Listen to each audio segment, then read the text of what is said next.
আপনি একটা কথা চিন্তা করে দেখেন, নিজের মানুষে কষ্ট দিয়ে বেশি, পরের মানুষে হাসা বেশি। এখন আপনার কাছে নিজের মানুষ ভালো না পরের মানুষ ভালো? আমি তো মনে করি পরের মানুষটি নিয়ে চলতে অনেক ভালো লাগে, পরের মানুষটি নিয়ে চলতে অনেক ভালো লাগে। নিজের মানুষটি নিয়ে চলার দিকা পরের মানুষটি নিয়ে চলন শতগুণে ভালো। হ্যাঁ, আপনি হয়তো বলবেন পরের মানুষের যে কোনো মুহূর্তে ফুলটি নিতে পারে, নিজের মানুষে ফুলটি নিল তখন মনটা সান্ত্বনা দিতে পারেন।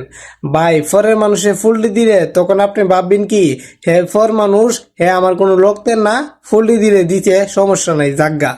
আর নিজের মানুষে ফুলটি দিলে আপনার কতক্ষণ পরে পরে মনে হইব, হে নিজের মানুষ ফুলটি মারল, জিনিসটা মাইনা নেওয়া জানা, জিনিসটা মাইনা নেওয়া জানা। নিজের মানুষ যদি ফুলটি মারে, পরের মানুষ ফুলটি নিল ভালো। আমি মনে করি পরের মানুষে ফুলটি নিল ভালো, নিজের মানুষে ফুলটি না নিল আমি মনে করি হে ভালো না, কারণ এই হচ্ছে নিজের মানুষ আর পরের মানুষে ফুলটি নিল ভালো। এখন আপনার কাছে কোনটা ভালো লাগে এটা আমার জানাবেন।